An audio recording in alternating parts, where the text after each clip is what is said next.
พาผิดลูกเมียใครโอ้มุสาวานาเวระมณีสิกขาปะทัง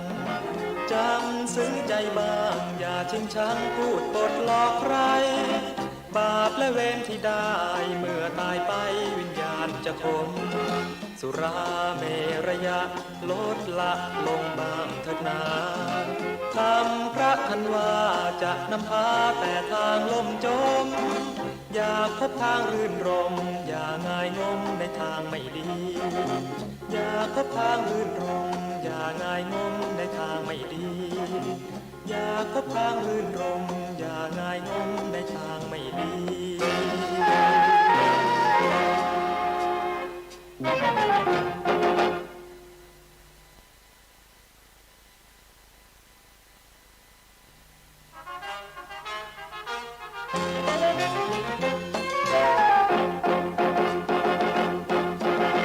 ปา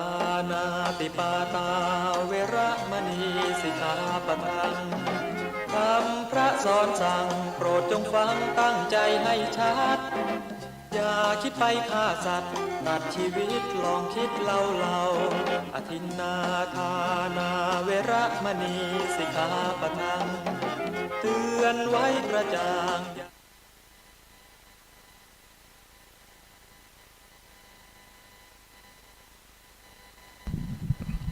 อโลคยา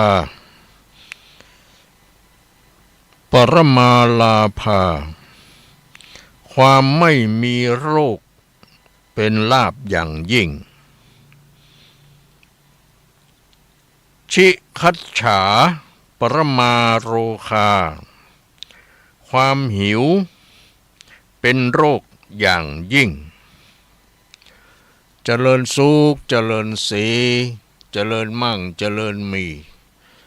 เจริญในคุณงามความดีของครูบาอาจารย์พระสงฆ์องค์ข้าเจ้าพระภิกษุสามเณรแม่ชีขโยมและอุบาสกอุบาสิกาผู้ฮักธรรมทั้งหลายทุกคนทุกท่านในชั่วโมงต่อไปนี้ก็เป็นรายการประทีปธรรมวันพฤหัสบดีซึ่งก็ดำเนินรายการโดยตู้ลุงวัดห้างต่ำตำบลป่างิ้วอำเภอเวียงป่าเป้าจังหวัดเชียงรายได้มาดำเนินรายการที่คุณโยมได้ถวายเวลาเพื่อเอาธรรมะออกเผยแผ่พระพุทธศาสนาเพื่อแก่ญาติโยมทั้งหลายนั่นก็คือสถานีดอยหมอกเรดิโอคลื่นความถี่ 103.50 เมกะเฮิรตซ์ซึ่งเป็นทีมงานของคุณโยมดารุณีได้ถวายเวลาเป็นเวลาประมาณ2 ชั่วโมง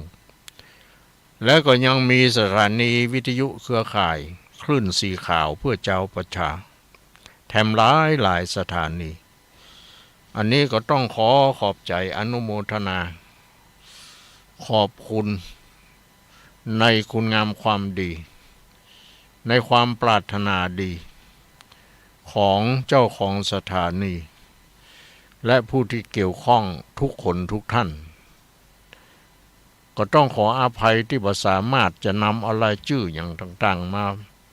กล่าวในที่นี้ได้ขอท่านทั้งหลายรู้ด้วยใจก็แล้วกัน ว่าเราได้ทำคุณงามความดี วันนี้ก็เป็นวันพฤหัสบดีที่21มีนาคมพุทธศักราช2567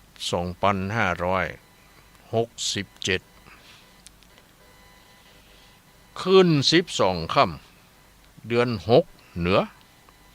เดือน4ใต้เนาะ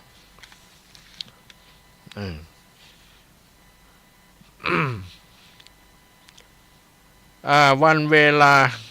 เขาก็ต้องเอาปฏิทินว่าแหละเนาะ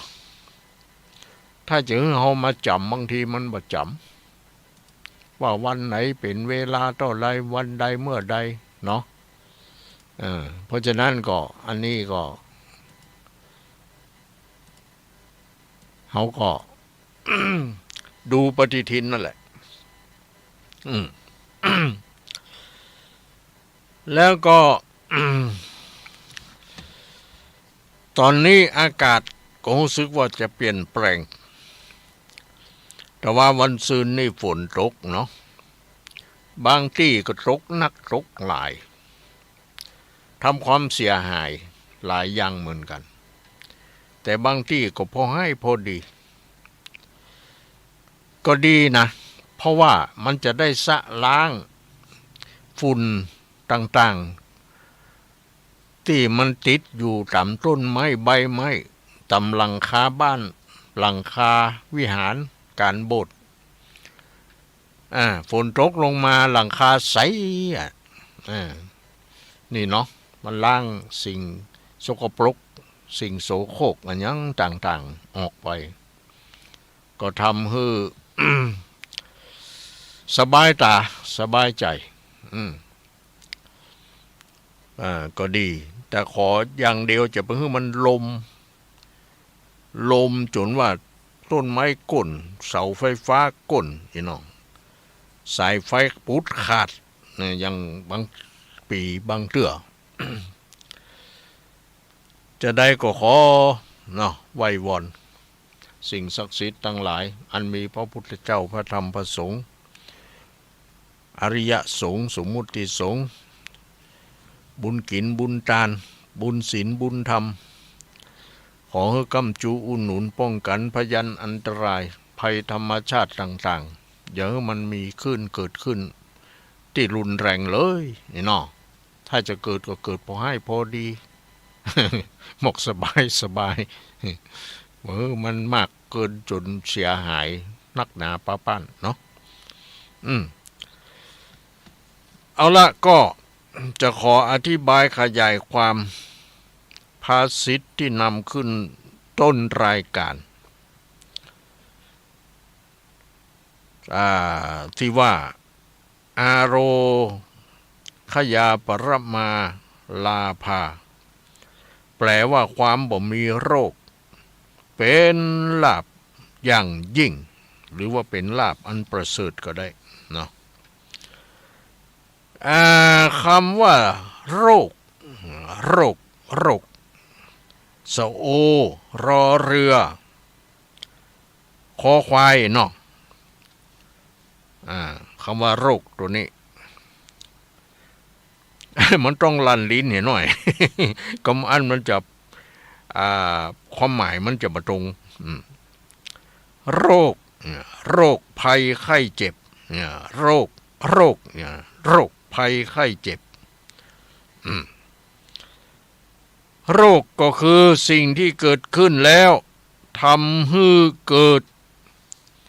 เวทนาคำว่าเวทนาคืออะไรอย่างเวทนาคือการเสวยอารมณ์ถ้าเป็นสุขก็เรียกว่าสุขเวทนาถ้าเป็นทุกข์ก็เรียกว่าทุกขเวทนาถ้าเฉยๆบ่ทุกข์บ่สุข ก็เป็นอารมณ์เฉยๆเนี่ยก็เมื่อเกิดเวทนาขึ้นนั้นบางทีมันก็เกิดขึ้นน้อยพ่องนักพ่องแล้วแต่เหตุการณ์หรือสถานการณ์มันอาจจะเกิดขึ้นมากมันอาจจะเกิดขึ้นน้อยตามกำลังของโรคนั้นๆอย่างที่เฮาเป็นโรคเจ็บหัวมัวตาเจ็บท้องเจ็บแข้งเจ็บขาอย่างเนาะมันก็ รุนแรงพ่องพอให้พอดีพ่องหรือเจ็บน้อยๆปวดน้อยๆพ่องอันนี้มันแล้วแต่โรคที่เกิดขึ้นนั้น ทีนี้โรคนั้นเพิ่นแบ่งไว้เป็น2ชนิดด้วยกันนะคือโรคประจำสังขารโรคประจำสังขารนี่ก็คือโรคที่จะต้องเกิดกับทุกคนจะต้องเกิดกับทุกคนนะบ่มีว่างเว้นเลยจะคิดว่าอันนี้มันเป็นตู้เจ้าอันนี้เป็นครูบาอีน่ะบ่ได้ บ่มีว่างเว้นโรคอันนี้มันเป็นโรคประจำสังขารที่เฮาเกิดมาทุกคนนี่จะต้องประสบพบเหมือนกันจะยากดีมีจนจะเป็นเศรษฐีมหาเศรษฐีเป็นยาจกคนขอเป็นนักบวชเป็นศรัทธาญาติโยมสาธุชนทั้งหลายไผก็แล้วแต่นะเมื่อมันเกิดขึ้นแล้วเนี่ย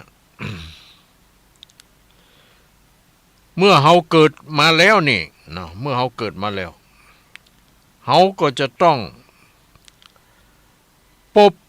กับสิ่งต่างๆเหล่านี้นั่นก็คือ1โรคความแก่ไผพ่องจะบ่แก่เนาะโรคความแก่ความแก่ก็คือเหมือนกับผลไม้เมื่อใหม่ๆมันก็เป็นดอกวันเวลาผ่านไปมันก็เกิดเป็นหน่วยน้อยๆแล้วมันก็เจริญวัยใหญ่ขึ้นเรื่อยๆแต่ละวันละวันจนเต็มนี่นะจนว่าสุขสุข ความสุขก็คือเหลืองเปยเสร็จแล้วก็ถ้าลมมาปัดแห้งๆมันก็หล่นควันมันบะเหนียวละนะควันมัน บะเหนียวมันก็จะหล่นลงดินบกเนี่ยนะ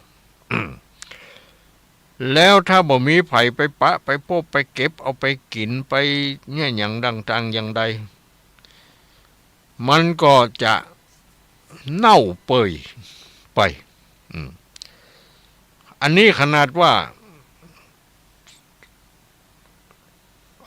เป็นผลไม้นะมันบ่มีจิตวิญญาณเนาะเป็นไปอย่างนั้นเนี่ยคือโรคคือความแก่มันแก่ขึ้นเสร็จแล้วมันก็เจ็บภัยพ้องที่จะบาดเจ็บนักก็เจ็บน้อยนะบาดเจ็บนักก็เจ็บน้อยมันถึงเจ็บแน่นอนเจ็บหัวเจ็บตาเจ็บเขี้ยวเจ็บคอ เจ็บแล่เจ็บไหล่เจ็บหลังเจ็บหัวเข่าบางคนไปเปลี่ยนบอกบ้าหัวเข่าโตข้างใน30,000 50,000 60,000ปุ่นมันใจน้อยๆนะมันมีบ้าหัวเข่าที่ดีเกรด A ก็เอาเกรด B ก็เกรด C ก็ไปต่ำนั่นน่ะ ถ้าบ่มีเงินนี่คงจะปวดอยู่เนาะทุกทรมานแต่ถ้าเฮาโป่งได้ก็ดีนะมันเจ็บก็ปล่อยมันเจ็บมันปวดก็ปล่อยมันปวดอดทนเอามันเป็นเรื่องของสังขารเฮาบ่สนใจใยดีกับมันอดทนเอาอย่างเอามันก็บ่นักหนาสาหัสอย่างมากนักสักเท่าใดตามที่คนเฮามันบัดทนก็เพราะว่ามันปวด มันเจ็บจนทนบ่ได้เนาะบางทีมันก็ทนมาแล้วแต่ว่ามึนเข้ามันบ่ค่อยไหวละเนาะมันเกินไปแล้วทนบ่ไหวละก็เลยจะได้ก็เลยหายุกหายาหาหมอบางทีต้องไปผ่าตัดเอาบอกว่า หัวเข่าที่แตออกเพราะว่ามันเสื่อมไปละมันบ่ดีละไอ้เนาะเอาบ่บ้าหัวเข่าปลอมของเทียมเข้าใส่นี่ยิบยิบเพีย ใจได้อยู่เนาะแต่มันก็จะเหมือนของธรรมชาติมันก็เป็นไปบ่ได้เนาะเขาก็ต้องคิดต้องดูอย่างนั้น เนี่ยมาความเจ็บมันก็ย่อมเกิดขึ้นสุดท้ายคือความตายก็คือบ่ดิ้นบ่ท้วงบ่มีลมหายใจนี่น้องอยู่ไหนอยู่หั่นบ่สามารถย้ายไปได้ด้วยตนเองอะนอกจากคนอื่นจะมาหามมาย้ายเอาไปนี่ อันนี้คือตายต้นไม้ตายมันก็แห้งเนาะใบหล่นกิ่งก้านสาขาก็แห้งพลอยถ้าเอาไปเกาะใส่กิ่งแห้งก็พุ่นอะตกลงพุ่นอะ เพราะว่ามันบ่แข็งแรงเนาะก็นั่นก็คือมันแก่นั่นแหละแล้วก็มันเจ็บนั่นแหละ มันเจ็บนั่นแหละสุดท้ายคือมันสายอันเนี้ยพวกเรียกว่าอันนี้ก็เรียกว่าเป็นโรคประจำสังขารทุกคนทั้งที่มีวิญญาณและบ่มีวิญญาณก็เรียกว่าเป็นสังขารเนาะเป็นสังขารมันย่อมเกิดขึ้น เหมือนกันนะคือโรคแก่ขึ้นแล้วก็เจ็บแล้วก็ตายนี่แหละ และมันมีโรคแถมอันหนึ่งก็คือโรคที่จรมา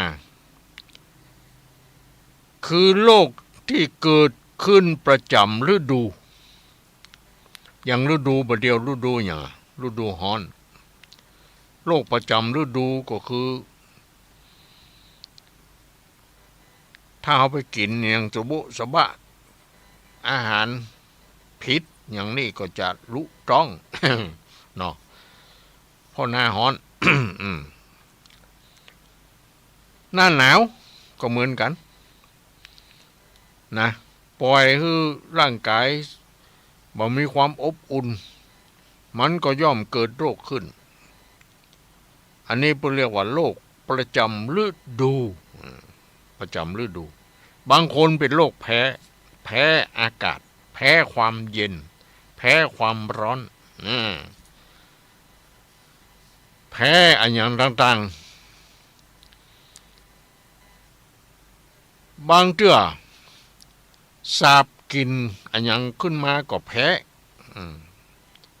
ก็เป็นอ้วเป็นหักเป็นเจ็บเก่าเมาหัวบางคนเปิ้นก็บ่เป็นหยังอย่างนั้นเนี่ยมันเป็นเรื่องของภัยของมันโรคภัยโรคมันนะอย่างนี้ มันจะต้องเหมือนกันทุกคนเป็นอย่างนี้เปิ้นเรียกว่าโรคนี้เป็นโรคกรรมก็ว่าได้โรคประจำฤดูหรือโรคที่เกิดขึ้นเพราะกรรมบันดาลกรรมบันดาลก็ว่าได้โรคเหล่านี้เมื่อเกิดขึ้นแล้วย่อมจะทำให้เกิดทุกขเวทนาอย่างแรงกล้าเมื่อมันเกิดขึ้นแล้วมันจะเกิดความทุกขเวทนาคือเสวยอารมณ์นั่นอย่างแรงกล้ามากพ่องน้อยพ่องแล้วแต่ตามกำลังของโรคที่เกิดขึ้นนั้นบางโรคมันก็เกิดขึ้นน้อยบ่นักเขาก็พอทนได้บ่จำเป็นต้องไปโรงพยาบาลบ่จำเป็นต้องไปหาหมอมันก็จะหายจะทุเลาเบาบางไปเองเนาะบางโรคนะเป็นอย่างนั้น แต่บางโรคเกิดขึ้นแล้ว ถ้าเฮาบ่ยุกบ่ยาบ่หาหมอหายาอย่างกินอย่างต่างๆมันก็ทวีความรุนแรงขึ้นเป็นไปนักเนี่ยบางคนก็มัวเมาประมาทคิดว่ามันคงจะบ่เป็นหยังบ่กี่วันก็คงจะหายโอ้ได้4 5 6 7 วันก็บ่หายนี่อันนี้นี่สำคัญละเนาะบางทีเผื่อเขาไปหาหมอมันเป็นนักยาบ่แพ้มันบ่แพ้โรคเพราะโรคมันนักกว่ายาโรคมันเป็นนักและยาน้อย ถ้าจะกินยานักกำเดียวก็บ่ได้จะแพ้เหมะจะช็อกเหมะเนี่ยหมอเพิ่นก็จะถามนะเป็นมากี่วันแล้วเพิ่นจะถามอย่างนั้นบางคนก็จำได้บางคนก็จำมาได้บางคนก็ว่าไปเรื่อยบ่ได้นะว่าไปเรื่อยบ่ได้นะเขาต้องจำว่าเขาเป็นเมื่อใดวันใดเป็นมากี่วันก็บอกคือหมอเพื่อจะได้ตกยาฮื้อมันถูกต้องคือจะฮื้อยานักจะฮื้อยาน้อยจะฮื้อกินเท่าใดเพื่อจะฮื้อโรคนั้นมันหายเนาะถ้าบอกความจริงฮื้อเปิ้นนี่เปิ้นก็บ่ฮู้จะต้องใจยาใจวันเวลากี่วันใจยามากน้อยแค่ไหนอย่างใดนะอันนี้สำคัญนะอยู่ที่ตัวเฮาเนาะก็บอกคือหมอเนี่ย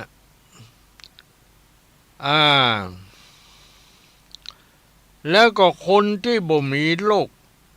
เพิ่นถึงเรียกว่าเป็นลาภอันประเสริฐอย่างยิ่งนะแต่คนที่บ่มีโรคนี่จะหาบ่ได้เนาะ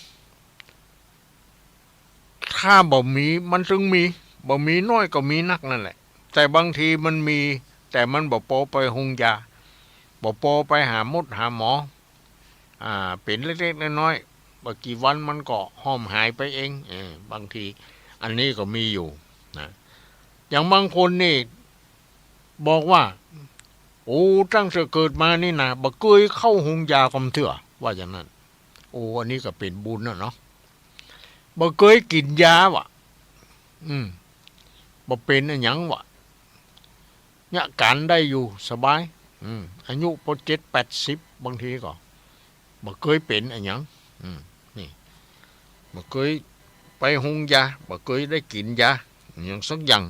ว่าอย่างนั้นโอ้อันนี้ก็เป็นบุญกะ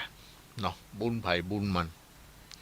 เนี่ยที่ว่าคนเฮามันสร้างมาบ่เหมือนกันนะมันเป็นอย่างเนี้ยบางคนก็อายุสั้นบางคนก็อายุยืนยาวนานบางคนก็เป็นโรคบ่สบาย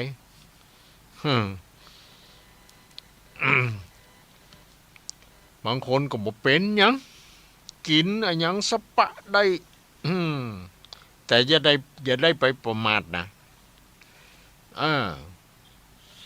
เขาบอกว่าคนที่บ่เคยเป็นอย่างนี้ถ้ามันเป็นนี่มันเป็นนักนะเขาว่าอย่างนั้นเป็นแล้วก็ไปเลยว่าโอ้ถึงขนาดนั้นกะเนาะไอ้คนที่เป็นอย่างอ่อนแอน้อยๆโธ่บอกถ้ากลัวนานตายอีกว่ะบอกว่ามันจะเป็นยังไงนะก็แล้วแต่เนาะมันเป็นเรื่องของกรรมไผกรรมมันนะเขาคิดว่าอย่างนั้นน่ะเนี่ยอันนี้ภาษิตข้อที่1ก็ว่าไปแล้วเนาะอโรคยาปรมาลาภาแปลว่าความไม่มีโรคเป็นลาภอย่างยิ่งลาภะลาภบ่ใช่ลาภจีนนะ จะไปคิดว่าโอ้บ่มีโรคได้กินลาภจีนอย่างยิ่ง ใช่คนละลาภ ลาภะเพราะฉะนั้นมันก็ต้องรู้ความหมายอย่างนั้นบางทีสำเนียงมันอาจจะเหมือนกันแต่มันก็ฟังสำเนียงหนึ่งคำว่ามันออกอย่างใด อย่างกับตัวรอเรือกับรอลิงเนี่ยเนาะมันเป็นอย่างนี้ อ่ะแต่คนเฮาสมัยเก่าเฮานี่เฮาบ่ฮู้ว่าเป็นล้ออะหยังบ่เป็นหยังมันล้ำมาแล้ว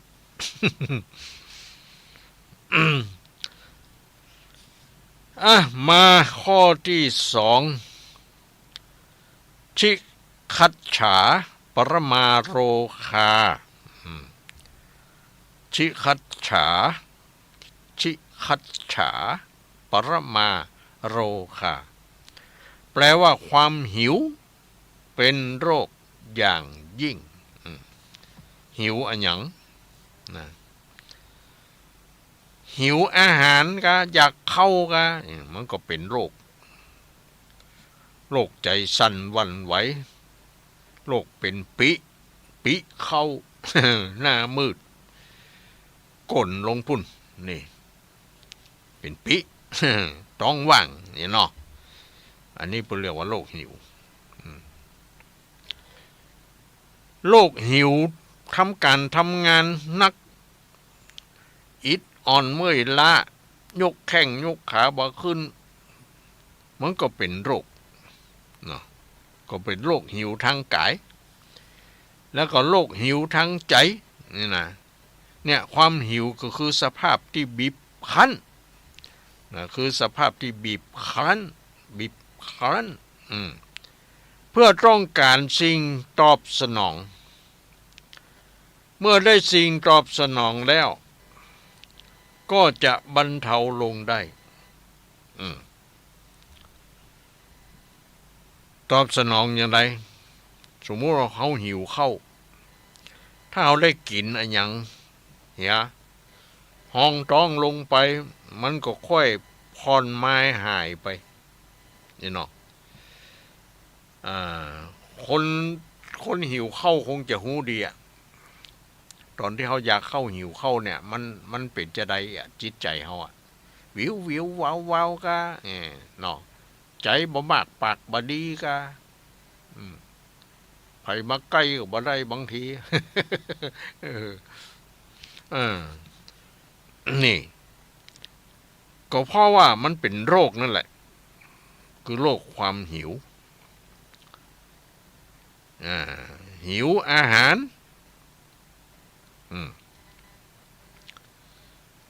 แล้วก็หิวอารมณ์หิวอารมณ์หิวอย่างไรก็อารมณ์ที่ได้เสวยนั่นกันถ้าเฮาหมูจะข่มใจเฮาบอกกึดบอกคิดพิจารณาด้วยสติปัญญาของเฮาเนี่ยเฮาก็จะคล้อยไปตามโรคที่มันเกิดขึ้นเนาะคล้อยไปตามโรคที่มันเกิดขึ้นแล้วมันก็เป็นทุกข์นั่นแหละมันก็บีบคั้นนะที่ว่าเรียกว่ามันบีบคั้นในเมื่อมันบีบคั้นเขาก็สนองมันเช่นอย่างมันอยากเข้าเขาก็กินอย่างเข้าไปให้มันอิ่มต้องเหรอ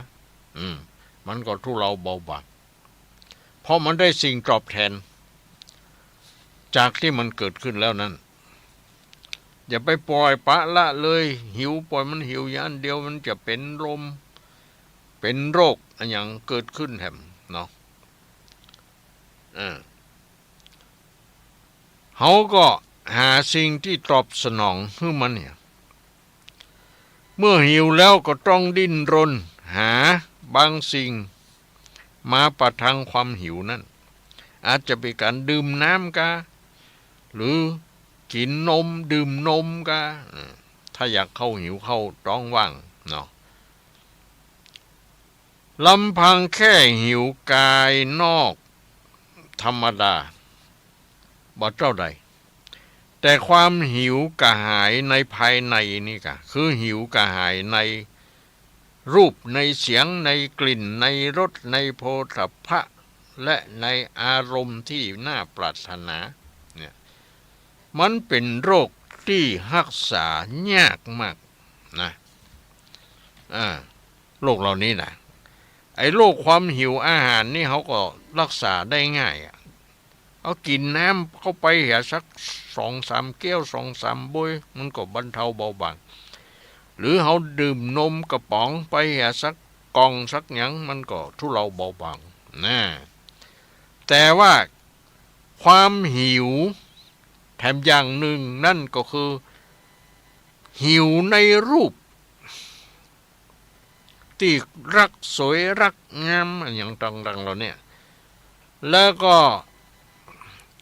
หิวในกลิ่นในรสในโผฏฐัพพะที่มาสัมผัสถูกต้องและก็อารมณ์ที่น่าปรารถนาอยากจะได้สิ่งที่น่าปรารถนาอยู่เรื่อยไปสิ่งที่บ่ปรารถนาบ่อยากได้แต่มันเกิดขึ้นมันก็เป็นทุกข์อย่างนั้นเป็นโรคที่รักษายากนะโรคเหล่านี้นะรักษายากไอ้โรคหิวเข้าหิวอันยังเขายังรักษาง่ายหายอย่างสนองมันเห็นลองท้องดองอย่างมันไปมันก็หายแต่โรคที่หิวกระหายหิวในรูปในเสียงในกลิ่นในรสในโผฏฐัพพะในอารมณ์ที่น่าปรารถนาต่างๆแล้วเขาก็ไม่ได้สมปรารถนานั่นมันก็เป็นทุกข์เนี่ยนะเมื่อเกิดขึ้นแล้วเนี่ยก็เป็นทุกข์นะมันก็เป็นทุกข์ทุรนทุรายนะ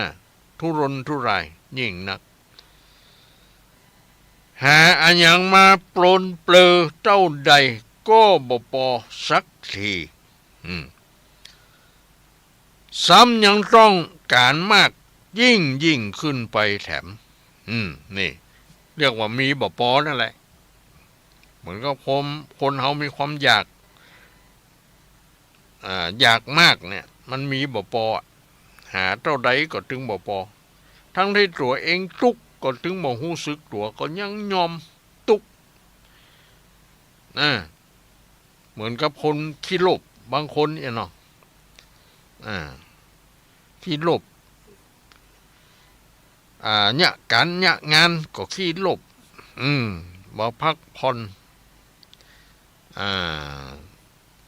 ทำถึงเมื่อวันเมื่อคืนพ่องอย่างทำตรงเนี้ย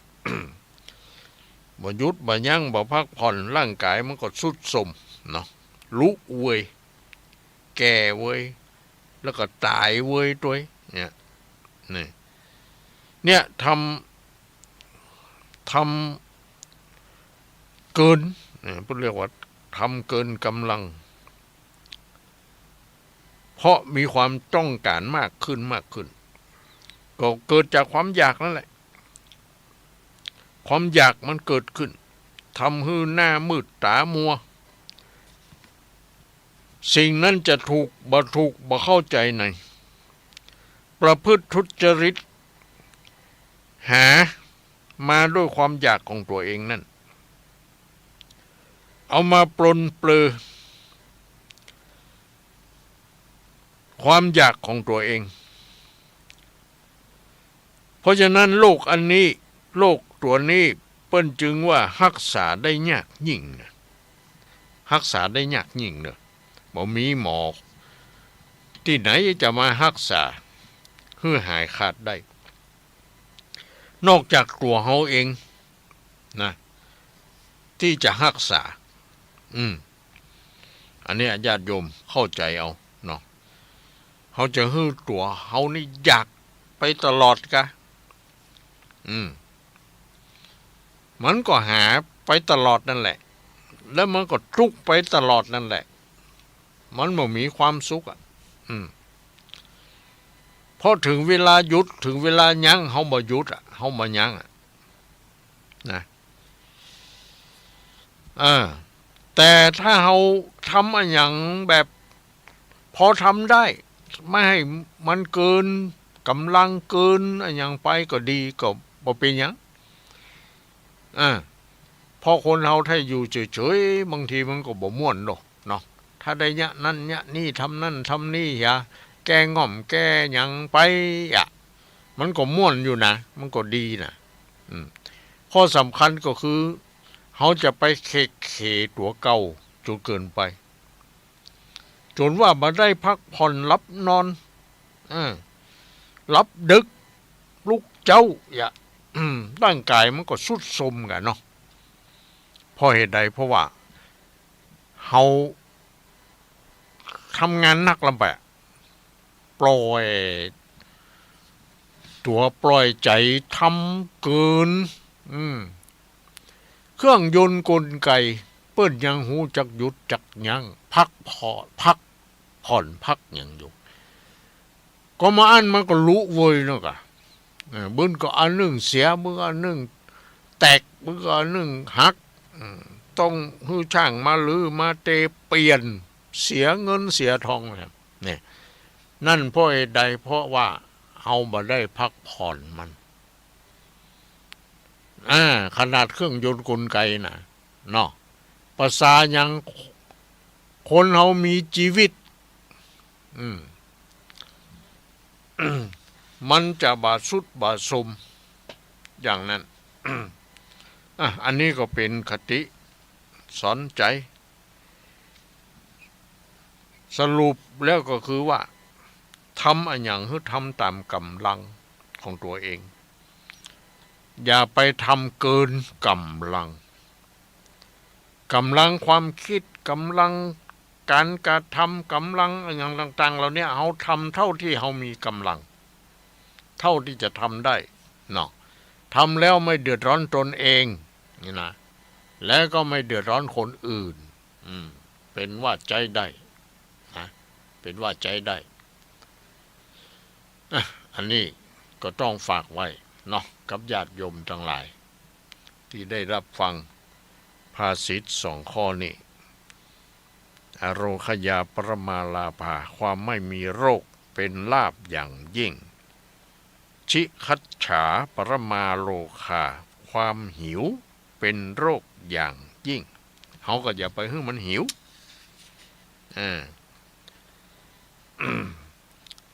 อย่าไปให้มันหิว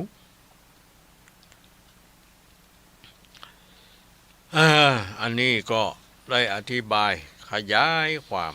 เพื่อแก่ญาติโยมทั้งหลายคงจะเป็นที่เข้าใจเนาะมันนักก็น้อยฟังแล้วก็ต้องคิดนะต้องพิจารณาอย่าไปฟังให้มันผ่านไปโดยที่เฮาบ่คิดโดยที่เฮาบ่คิดหาเหตุหาผลหาหยังมันผลสุดท้ายก็คือฟังแล้วก็บ่ได้ไอ้หยังเนาะเพราะนั้นเราต้องฟังแล้วก็ขอให้มันได้เนาะสักกรรมเขาก็จะได้เตะทำนะทำกำพร้าสุรินทะกุมารภูกที่9นะภูกที่9ที่ได้เตะเมื่อวันพัดที่ผ่านมาบจบสักกรรมยังแหมอยู่เพราะทำมันก็ยาวหนาอยู่พอสมควรเนาะแล้วเขาก็จะได้ฟังกันต่อในคืนวันนี้คือมันจบไปภูกที่9ดิวันพัดต่อไปก็จะเป็นภูกที่10นะภูกสุดท้ายละปิดท้ายรายการละกำนั้นจบละ เนาะเพราะนั้นคืนนี้ก็ฟังภูกที่9ต่อนะฟังภูกที่9ต่อ ก็ ขอมีความพร้อมทางกายขอมีความพร้อมทางใจกายพร้อมใจพร้อมแล้วหรือยังที่จะรับฟังกะว่ามัวสารวนอยู่กับหมูหมากาไก่หรือลูกหลานอยู่กะว่าบ่มีหยังฟังลูกเดียวตุลุงเต็ดเลย กำลังนั่งท่านอนท่าฟังอยู่นี่เนาะ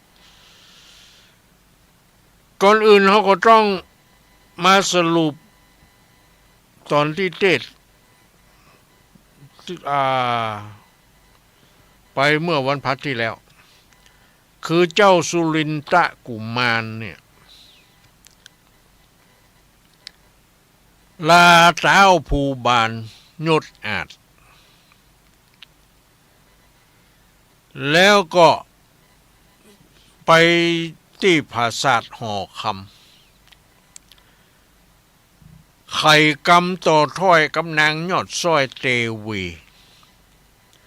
ว่าดูราสายสี่เหยน้องเน่าจุงอยู่เฝ้าห่อใจปี้ก็จักไปตรวยหาจอมมันดาแม่ไทยในเมืองใหญ่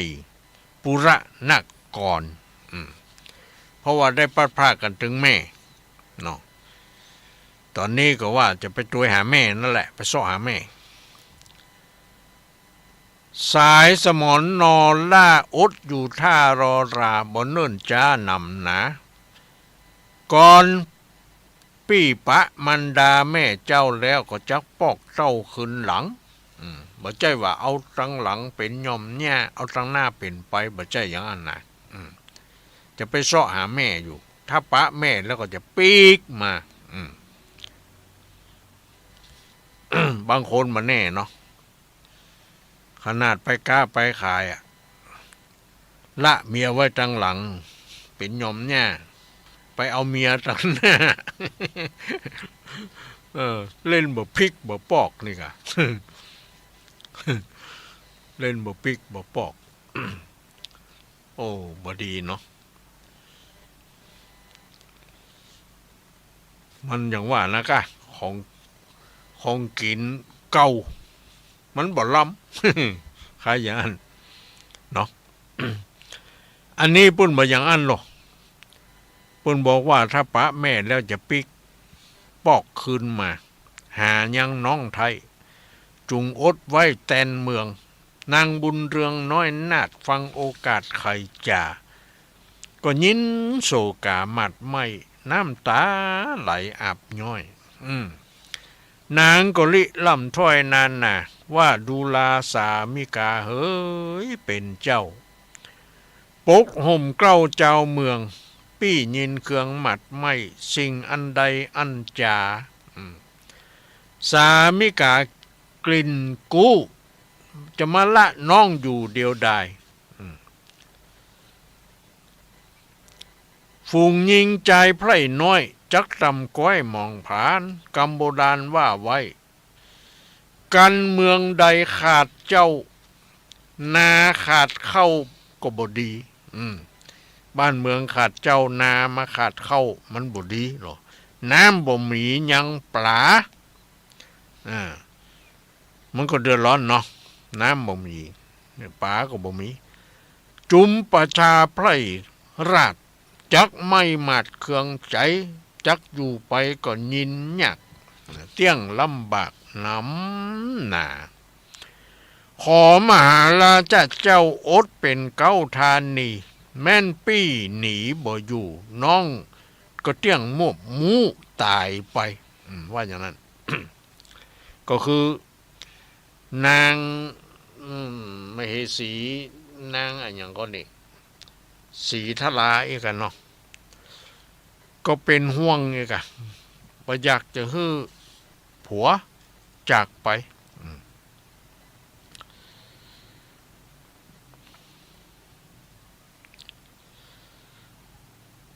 การเมืองใดขาดเจ้านาขาดเข้ามันก็บ่ดีน้ำบ่มียังป่าจุมประชาไพร่ราชจักไม่หมัดเครื่องใจจักอยู่ไปก็ยินเนี่ยเที่ยงลำบากหนำหนาขอใส่ใจพี่เจ้าอดอยู่เฝ้าขันสีบุญบ่มีแล้วใส่เตี้ยงบ่ได้ปะกันอีหรอกำไผมันสร้างก่อมาไล่ป้อทมหนาขอคุณนาน้องเน่ายินศกเศร้าเหลือหลายอย่าได้หมายดันสอดกึดใจรอดจักไปแม่นบุญในปางก่อนหากไล่ต้อนตวยมาเตี้ยงหันมันดาแม่ไทยสนใจไฟจุปการและนา เจ้านี่ก็บอกว่าอย่าไปเครื่องใจให้พี่อดอยู่นี่เตอะรอลาพี่จักไปหาแม่เจ้าวันผูกเจ้านำหน้าสีธาราหนอเน่ายินผัวเจ้าจากไขก็มีหัวใจต่ำก้อยน้ำตาย้อยอาบหน้าบ่อาจจะห้ามไว้จริงจากไข่กาวอู้ฮือได้หูตามมีว่าแม่นเจ้าปี้จอมขวัญจักปงปันฮือน้องจักปงปันฮือน้องอยู่เฝ้าห้องหอคำจักตามกำปี้ไทยอันบอกไว้จุปการขอผู้บานปิ่นเก้าผัวเป็นเจ้าจอมไตร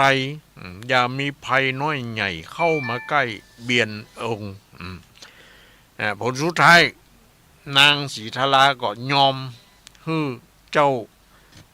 จันทะกุมารผัวไปเสาะหาแม่แต่ก็ได้ สั่งเน็บเก็บห้อยเหมือนกันเป็นห่วงเนี่ยเนาะแล้วก็ปั่นจกปั่นปอนให้กันหรอกจุงใจเจ้าไปดีกันบุญมีจัดแล้วปะแม่แก้วมันดาอย่าได้รอลาเนิ่นจ้ารีบอ่อยหน้าคืนมาว่าอย่างนั้นเป็นพญาดังเก่ามาเป็นเจ้าเดิมตีฮือเจ้าปุรีน้อยใหญ่สุกบันไข่เจยบันเนี่ยก็ล่ำลากันอย่างกันเนาะ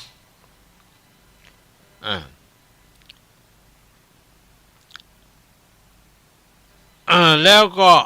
เมื่อนั้นสุรินทรากุมารนอโพธิญาณบุญหนากันโยธามนหมู่ไปส่งเจ้าสู่สุดตังหมู่โยธาทั้งหลายก็พากันไปส่งหรอกเพิ่นไปส่งกันส่งตังไปส่งตึกหนตังแยกกายังกาเนี่ยจะจักกันเนี่ยนะเนาะเจ้าบุญขวางน้อมไว้ก็อธิษฐานใจฮือมันแล้วก็รีบดันลงสู่ดันตามหูลืบถ้ำอันมีน้ำเย็นใสก็คือมันเป็นเมืองพญานาคโลอยู่พื้นดินบุ้งกันเนาะ หมูอยู่ตะใดน่ะ แล้วก็จะขึ้นมายังโลกมนุษย์อีกก็ลัดเลาะไปตามทางลืบถ้ำนั้นได้อึดใจก็ออกพดมานอกเมืองคนพดมานอกเมืองคนส่วนว่าโจรนอนเน่าก็มารอดที่เก่าดีหลีคือบกคลณีกว้างใหญ่มีสองนอไทยบุญหนาช่วยรักษาทำไว้คือเจ้านาฏไทยอสุภกุมาร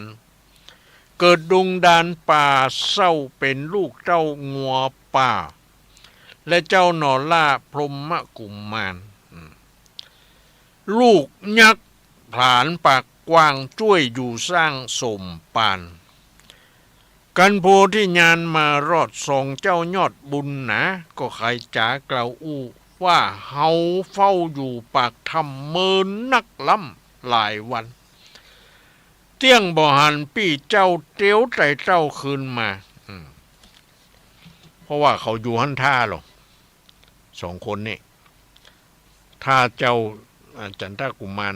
อยู่ที่ไปเมืองนาคที่จะขึ้นมาเนี่ยเนาะเขาก็นึกว่ามรณาดับขาดว่ะนึกว่าตายเมียนจัดในบาดาลเห็นแล้ว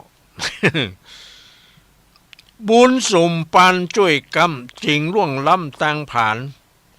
สามกุมารยอดซ้อยต่างกับกาเราถ้วยนานน่ะแล้วก็ปากัน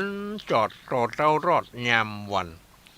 เสียงจานนั้นกล่าวถ้วยมีบ่น้อยหลายประการก็มีหั่นและนา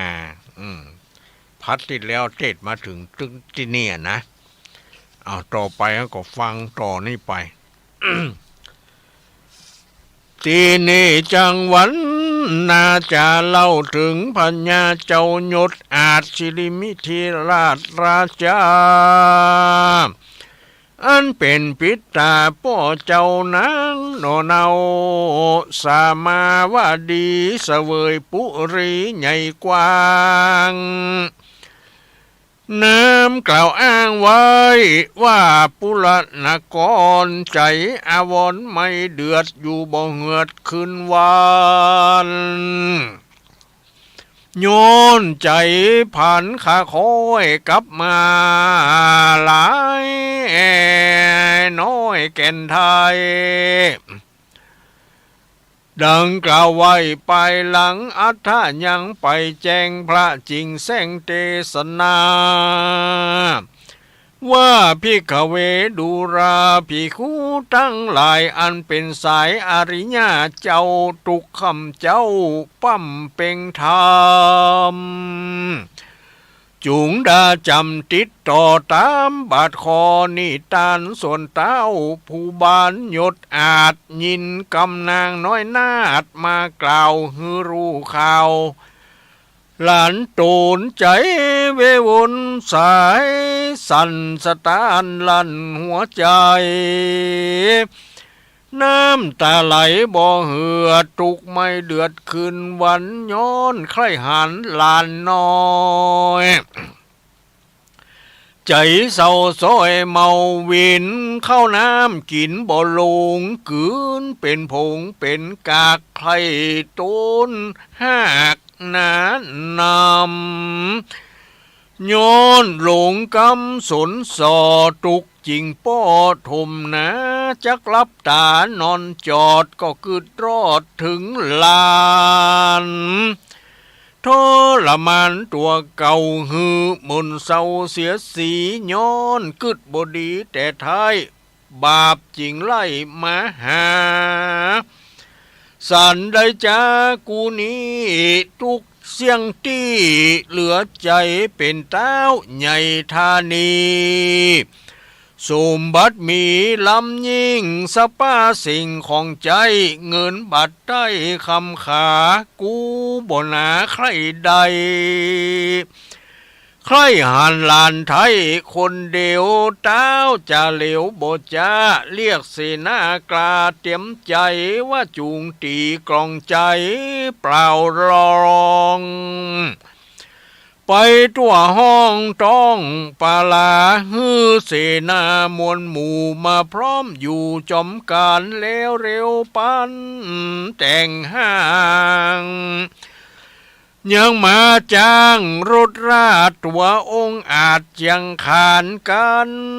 จะนานสอนง่ายแล้วยุกย่างย้ายนำไปตกแต่งดาพร้อมควายของกินใจเจียงจีน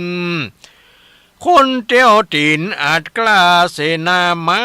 ฮึกหานตัวจะนานอาจอ้างกวานตีนจ้างมงโก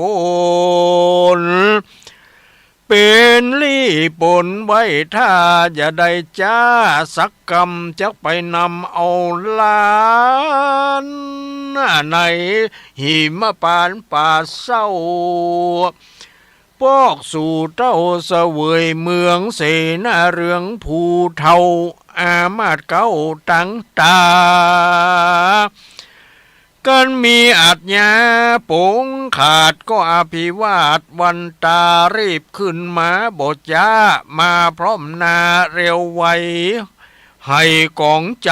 ดังกองสนั่นต้องปาราเจ้าประจาไพรราชเสนาอาจมวลหมู่กันได้หูสัญญาก็รีบมาบทจ้ามาพร้อมนาบัดเดียวคือเสนาเตียวอ่านหมื่นบ่เคยตื่นสงกาสงครามเคยล่องจำผับสู้มอนหูถอยหนีสองมือมีหอกดาบเลื่อมมาบต่อตาเสนามาเป็นหมู่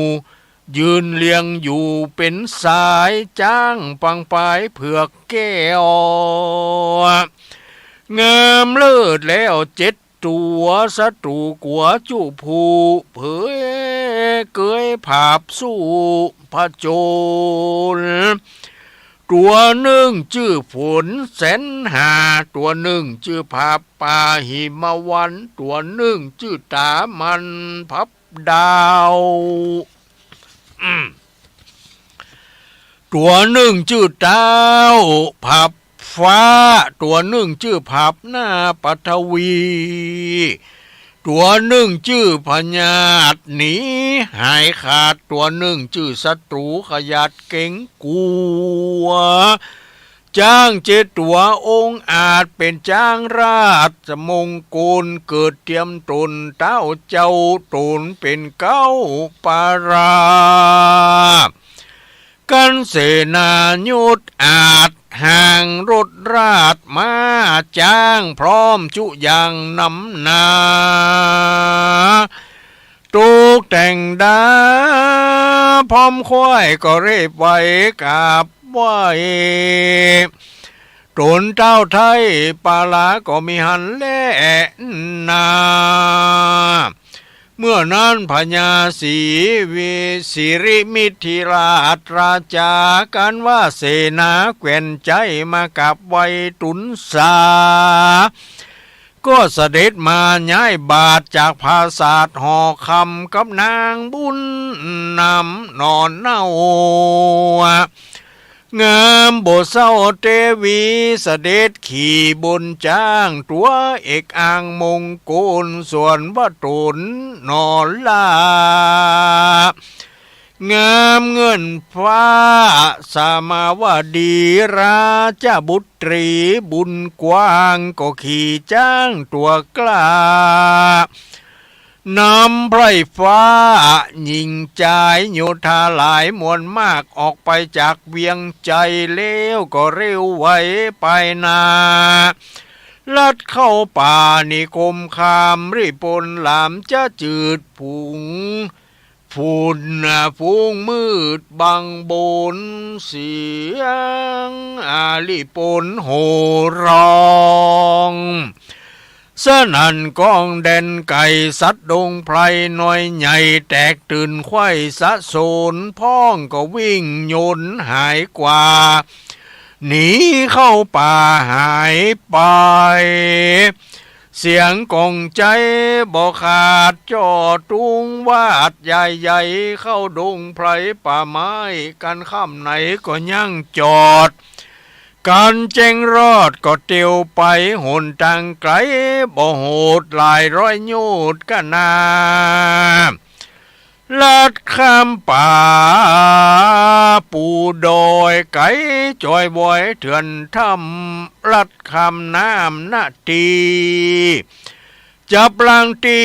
ข้ามห้วยเหี่ยวลิงโจ้ยพาจันได้สาววันจบไข่ก็ปะใส่บุกคลณีจตุรัสมีสีแจงดังคนแต่งดูงามดอกบัวจามออกกลีดอกป้านกลีใหญ่ๆน้ำเย็นใสดังแก้ว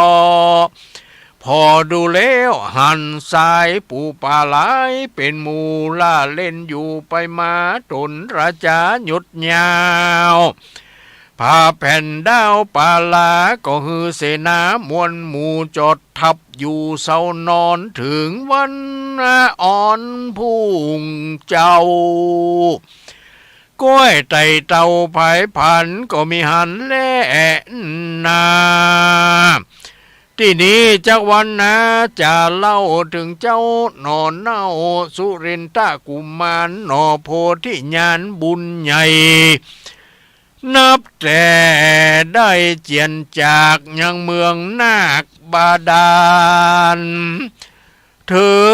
งสถานเขตห้องคงเขตต้องเมืองคนก็มีสองตนนอนเนาอันอยู่เฝ้าบกครณีคือเจ้าบุญมีอสุภานอน้อยและเจ้ายอดซ้อยพรหมกุมารช่วยสร้างสมปานแผ่กว้างที่จิมข้างหนองใหญ่หลายวันควายตึงตันยังมีวันนึ่งใส เจ้าหนอไทยบุญนาได้ยินเสียงดังมาโห่ร้องสนั่นกองดงตาลก็จวนกันไปพอยืดตาล่อหันไกลหันจ้างใจตัวกล้ามีไพรฟ้าประจาหมู่เสนาเตียวตินคนเดียวดินลายหลากลดเกวียนหักใหญ่ๆบุญจ้างไปตัวกล้ามีเจ้าฟ้าสองตนเจ้าตามนสันที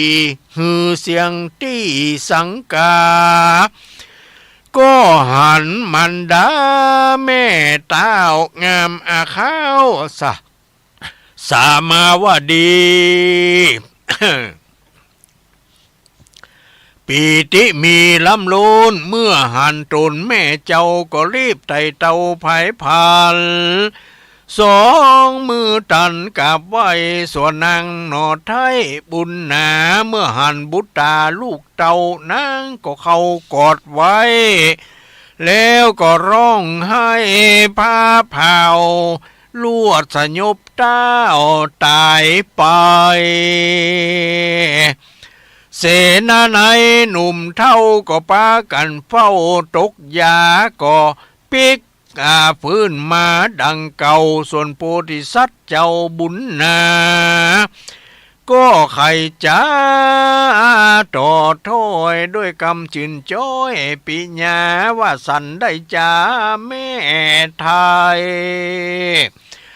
จริงจากได้เจียนจากลาพรากดุงตันปีคืนวันล่วงหน้า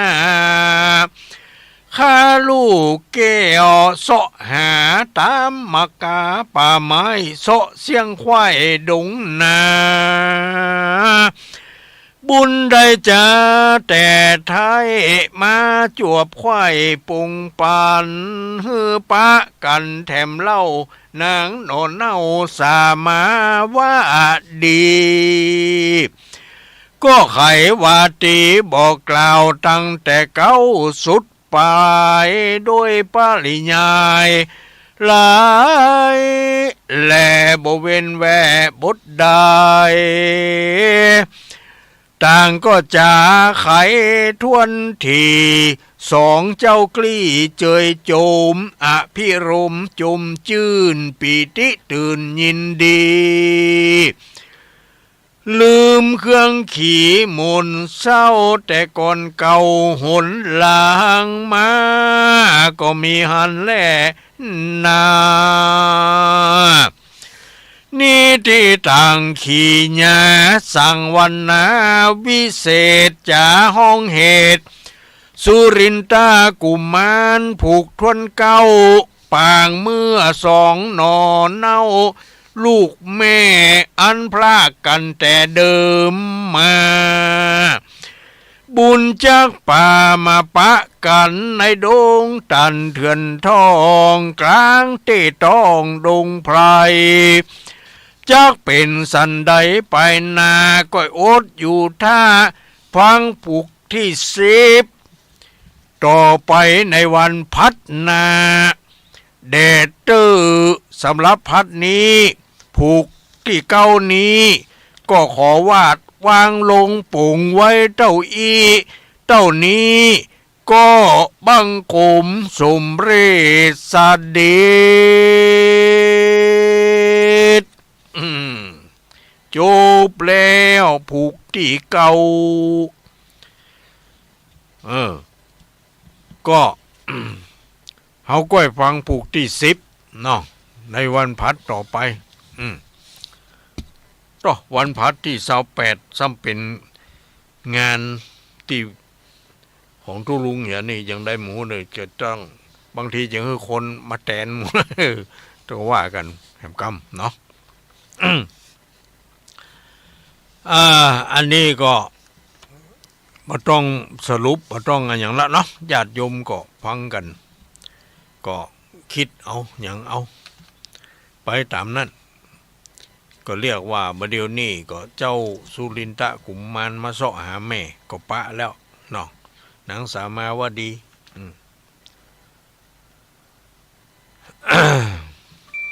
ปะแม่แล้วก็ก่อนที่จะเปิดโอกาสให้ญาติโยมทั้งหลายโทรมานี่คำเดียวก่อนเนอะก็จะได้ประกาศอนุโมทนาอย่างต่างๆเรื่องเล่าอย่างต่างๆวันนี้ตุลุงก็ได้เดินทางไปที่อำเภอฝางออกวัดไปตั้งแต่6 โมงป่ายนะไปที่วัดพระพุทธบาทอุดมไปร่วมงานหลวงพ่อ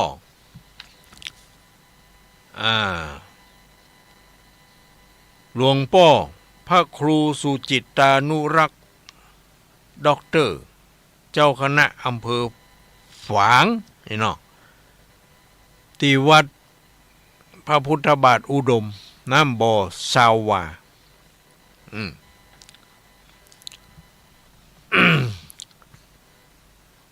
ก็ระยะทางจากวัดไปก็ใช้เวลาอยู่ชั่วโมงปลายเนาะประมาณชั่วโมงเกินถึงตีก็ไปร่วมพิธีไปร่วมเจริญพระพุทธมนต์สวดธรรมจักรแล้วก็สวดธรรมนิยามอย่างต่างๆแล้วก็สวดถวายพรพระนะตามที่เพิ่นได้กำหนดอย่างไว้ พอดีก็ได้ไปปะญาติโยมทั้งหลายที่เป็นนั่น FC ก็ เป็นแฟนของรายการฟังธรรมะเนาะก็มีพ่อบุญธรรมแม่รัตนาสังคำฟันอันนี้อยู่บ้านโป่งหนองเวียงปะเป้าเพ่นี่อยู่บ้านโป่งหนองเวียงปะเป้าก็ไปนะ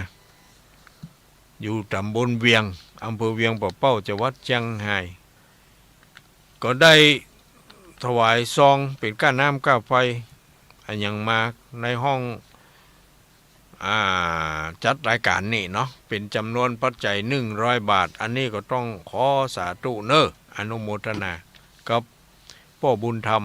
แม่รัตนาสังคำพันเนาะ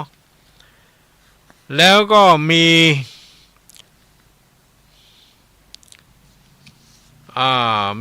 แม่อุ้ยแก้วแม่อุ้ยแก้วก้อนแป้นอีเนาะบ้านห้างต่ำตำบลแม่นาวางบ้านห้างต่ำก็มีนะ บัดใจมีก็วัดตุลุงนี่โลเนาะบ้านห้างต่ำแม่นาวางนะตำบลแม่นาวางอำเภอแม่อายจังหวัดเชียงใหม่อันนี้ก็ร่วมทำบุญกับน้ำกับไฟมาในการเผยแพร่พุทธศาสนาเนาะเป็นจำนวนเงิน200 บาทสาธุอนุโมทนาเนาะสาธุอนุโมทนานอกจากนั้นก็มีป้อรัฐแม่ฟองคำร่วมทำบุญบำรุงกับน้ำกับไฟมาแถม200 บาทอันนี้ป่วยแม่อยู่บ้านต้าสะเลเนาะบ้านต้าสะเลอำเภอฝางอำเภอฝางอันนี้ก็สาธุอนุโมทนานะ200 บาทต่อไปก็มีป้อเมืองแก้วแม่มณีอันนี้ก็ทำบุญกับน้ำกับไฟมาอันนี้ก็บ้านต้าสะเลเนาะอำเภอฝางเหมือนกันจำนวนปัจจัยอยู่150 บาทสาธุสาธุอนุโมทนาขอให้บุญกำบุญจูอุ่นหนุนให้ทุกท่านได้อยู่ดีมีสุขกายสบายใจมีพละกำลังวังชาต่อต้านโรคภัยไข้เจ็บที่จะมาเบียดเบียนให้อยู่ดีสบายกินข้าวลำน้ำลงนี่เนาะมีอายุวัฒนะ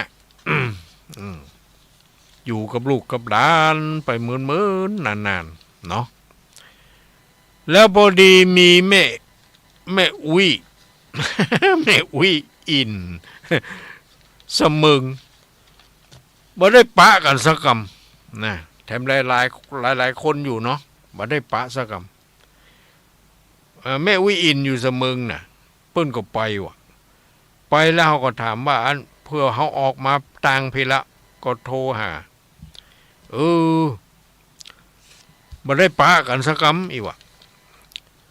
เขาก็ว่าแม่อยู่ไหนก็แม่ก็อยู่บนที่เปิ้นทำพิธีฮะก็เขาก็นั่งในฮะกะบ่ฮู้จักกันไกลเนาะ ก็อันไหนวะมันมีหลายตนหลายองค์นั่นน่ะมันก็อย่างอ่านเนาะบ่เป็นหยัง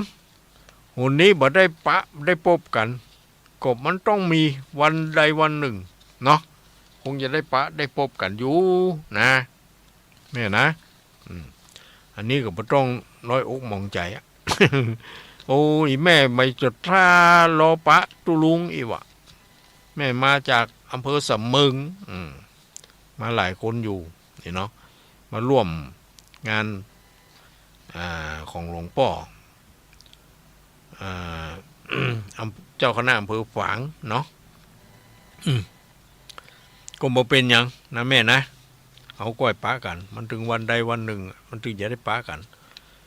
เนี่ยที่อย่างก็พวกเดือนเมษาพวกหาจะได้ที่ไปที่วัดอย่างก่อนนะอำเภอดอยสะเก็ดกับอำเภออย่างเนี่ย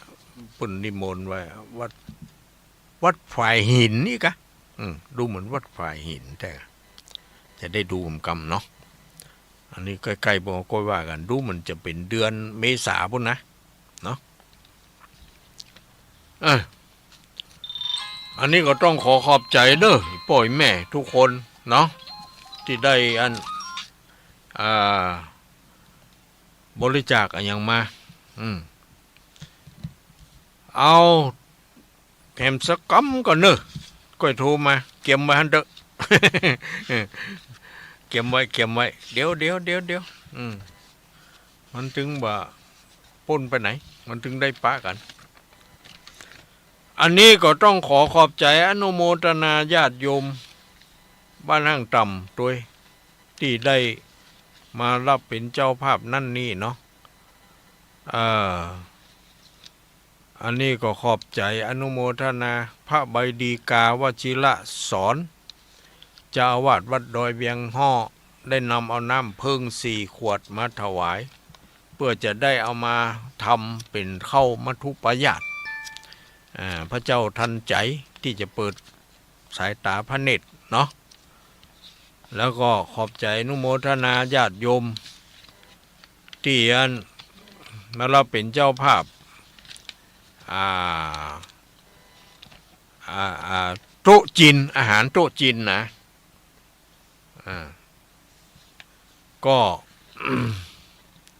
โต๊ะละ 1,000 กันเนาะก็มีญาติโยมมารับเป็นเจ้าภาพไปอยู่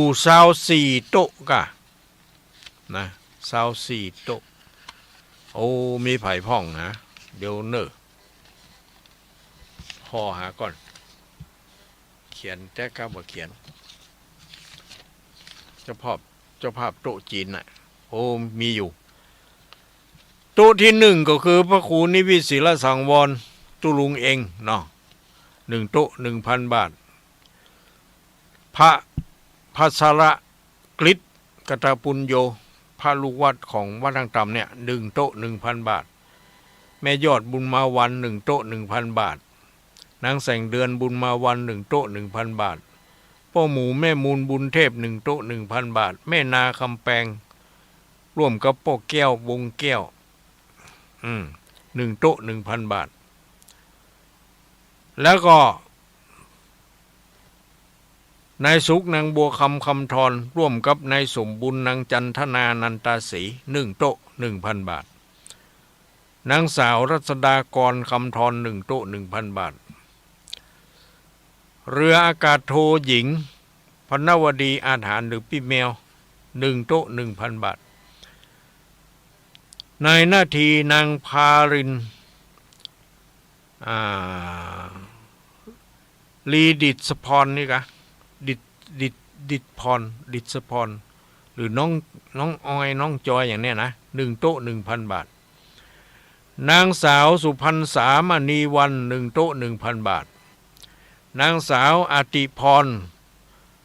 และนางสาวบัวจันใจอ้าย2 พี่น้องเนี่ย1 โต๊ะ 1,000 บาทนายบัณฑิตนางธัญญาชัยทิพย์อาจ1 โต๊ะ 1,000 บาทนายคันทรงนางดาวใจสุขปัน1 โต๊ะ 1,000 บาทนายอนันต์นางคำปันเป่งสว่าง1 โต๊ะ 1,000 บาทเนาะแล้วก็แม่เสงี่ยมปทุมไทยอันนี้เอา3 โต๊ะ 3,000 บาทสาธุอนุโมทนาเนาะนายอ้ายนางมนทิชาบุญญาศรี1 โต๊ะ 1,000 บาทร้อยตำรวจเอกไพโรธแม่พองพันธ์อภิวงศานนท์1 โต๊ะ 1,000 บาทแม่วิธรรมกองปินตา1 โต๊ะ 1,000 บาทแม่แก้วแล้วก็นายยอดชายกองปินตา1 โต๊ะ 1,000 บาทนางภาวินีสิทธิอาสาเนาะ1 โต๊ะ 1,000 บาทป้อจำนงแม่จมแก้วรินพร้อมลูกหลาน1 โต๊ะ 1,000 บาทสาธุอนุโมทนา24 โต๊ะถ้าใครจะเอาแถมก็ได้นะมาติดต่อได้เลยเอาเพิ่มเข้าไปก็ได้อันนี้เป็นอาหารโต๊ะจีนถวายพระสงฆ์ที่มาในวันที่30จำนวนประมาณเกือบ100นะเสร็จแล้วก็สถาญาติโยมเป็นขยมเนาะสลับตรุงนั่นยังมีอยู่เนอะใครจะเอาตรุงใหม่140 บาทเนาะอันนี้ก็อันนี้เขาก็บ่มีเวลาที่จะประกาศชื่อเนาะมันเป็นอย่างเขาค่อยประกาศตั้งเครื่องกระจายเสียงเอาก็ได้เอาหมดเอาออกอากาศเนี่ยเนาะมันนักอยู่มันเวลาบ่พอเนาะก็ขออภัยด้วยเนอะญาติโยมทุกคน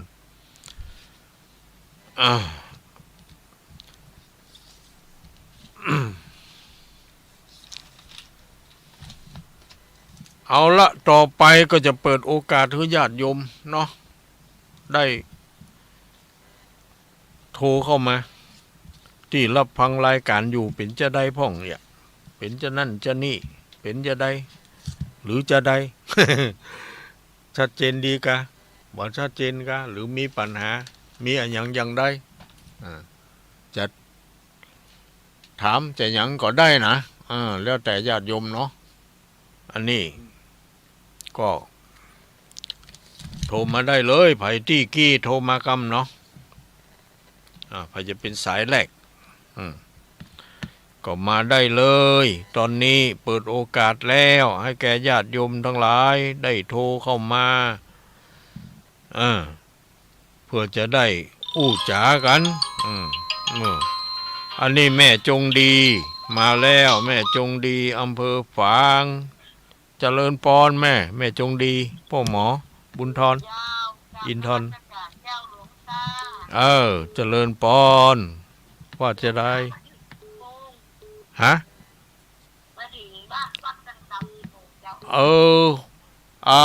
ถึงอยู่6 โมงป่ายแม่6 โมงป่ายเพราะว่าเขาเข้าจังไม่ผ่านแม่ริมผ่านนั้นไปแวะหาโยมที่อันชัยประการบ้านต้นโจกนะกะแล้วก็ออกแม่ริมออกจังไม่ไปที่กองบิน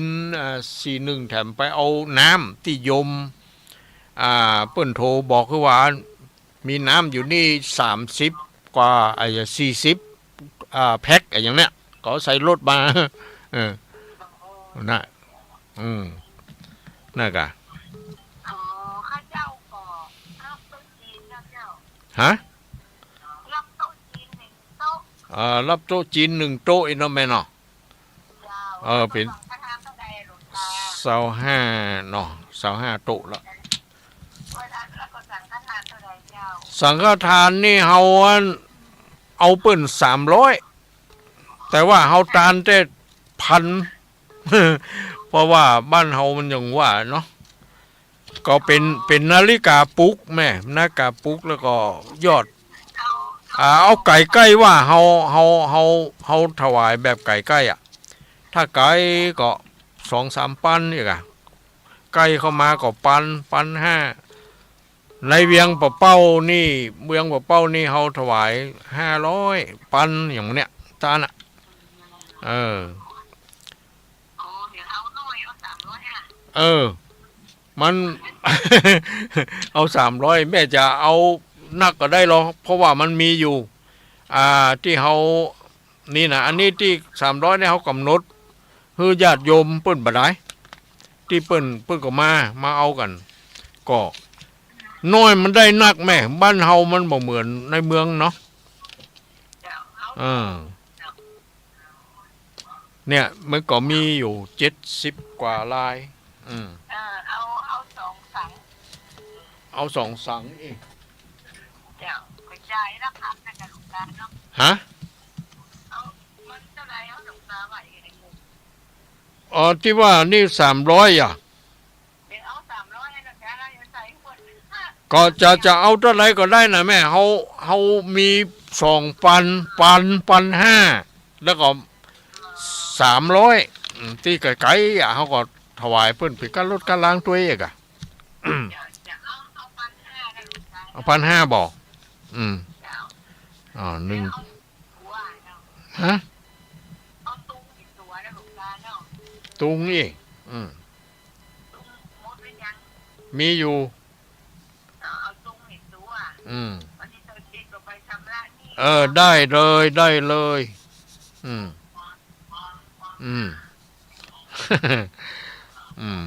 พ่อหมออินทร์แม่จงดีเนาะสัง1 3,500โต๊ะจีน1,000 2,500โต๊ะจีนโต๊ะจีน1 โต๊ะอีเนาะแม่เนาะได้เลยเดี๋ยวจะจดจะเขียนให้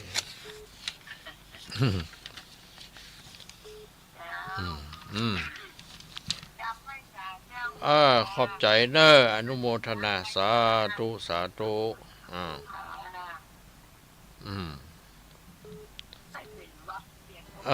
นั่นกะ หูงานลำไปก็เนาะมาได้พักผ่อนดีแม่พักผ่อนให้พ่อง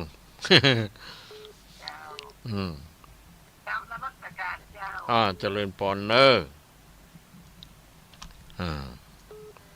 เอาสายอื่นเข้ามา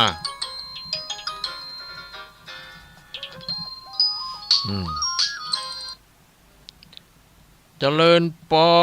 รไปไหนยะ ฮะเจริญพรเอาเข้ามาใครจะเข้ามาได้เลยว่างๆอยู่มามาเอ่ยกันก็ได้บ่เป็นหยัง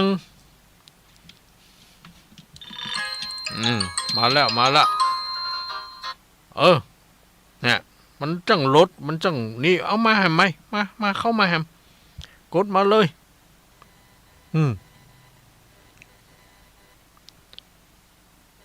เดี๋ยวกดไปไปล่ะเดี๋ยวกดไปไผนะกี่44740ไง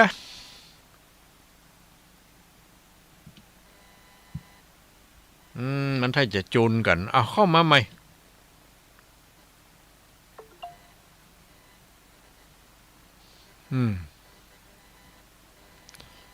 เข้ามาใหม่เข้าม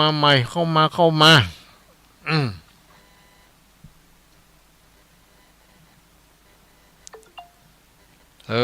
สายมันรุดเนาะมันเป็นหยังสายรุดก็ไม่เป็นไรก็เข้ามาได้ ดักปิ้งเย็นไว้ละเจริญปอนเจริญปอน เจ้าตุลงโทรมาจากวันห้องมิเนอร์ บ้านโฮงนอ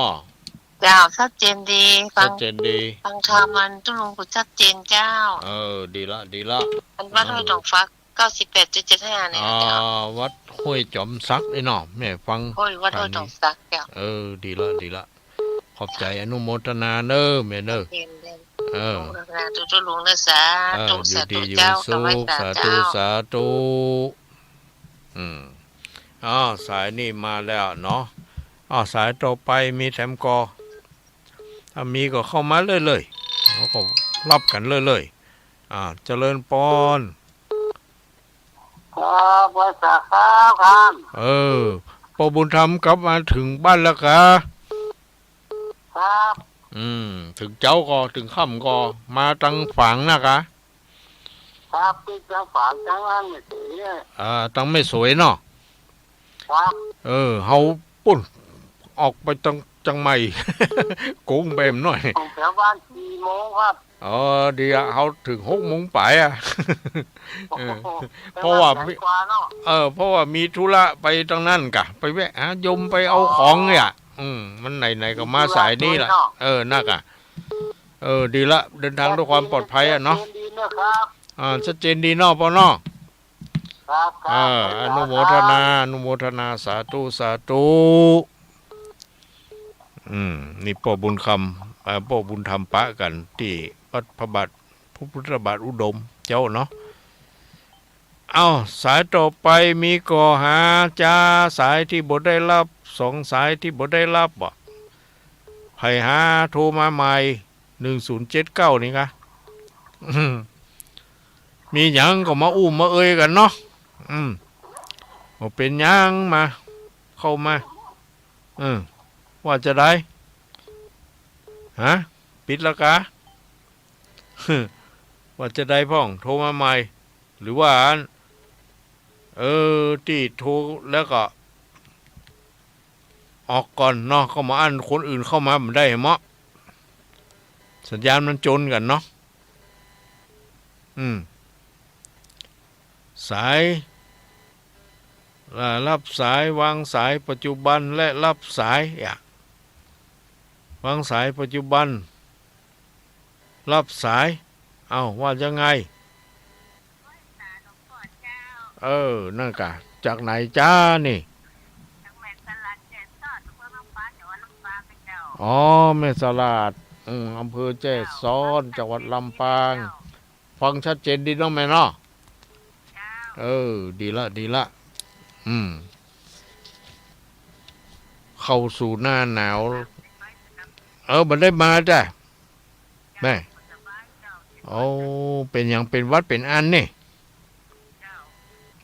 น่ากะมันอากาศเปลี่ยนแปลงแม่มันต้องรักษาสุขภาพดีใช่เป็นอย่างแม่ก็โอกาสหน้าเมื่อใดก็ได้เนาะถ้ามันมี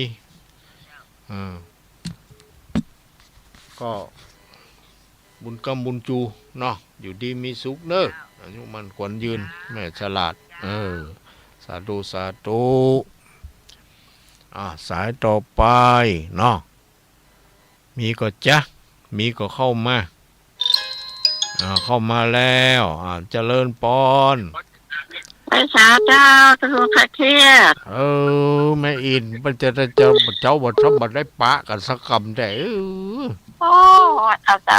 ซองถวายท่านเจ้าปะว่ะน่าหาได้ปิกแล้วไอ้ลูกปุ่นน่ะมาถึงแปะกลางตังไปแล้วฟังปิกลงไปไม่อุ้ยยังมาถึงบ้าน2 ทุ่ม2 ทุ่มเจ้ามาตังฝั่งตรงนั้นเนาะมาไม่เลี้ยมนะมาเชียงดาวมาไม่เลี้ยมนะเฮาหันอยู่ว่าตังเลี้ยวขวาไปสะเบิงนี่นะเจ้าหน้าที่3 แยกค่ะเฮายังก็ไกลว่าหั่นล่ะกะเฮาก็ไปจังใหม่โทรหาว่าหาสมชาติก็มาฮับโทรศัพท์นะตอนนั้นนะแต่เพิ่นก็อยู่บุญอยู่จังปิกก็อยู่พระบาทอุดมอยู่แต่วันพุธก็อยู่ทั้งวันอยู่วันเพิ่นจะปิกอีหรออันกะตุ ตู้ลงต้อยแต่ว่าเอากระจายห้องร่วมทำบุญสัก200ไปได้กะ ที่ไหน ตู้ลุงอ่ะ โอ้ก็ได้กันแล้วแต่กะ มีงานเมื่อใดก็ตู้ลุงเนี้ยเมื่อใดก็ วันที่27 28 29 30แล้วเลขบัญชีของตู้ลุงมีอย่างโมโห แต่มันบ่ได้บอกเนาะมัน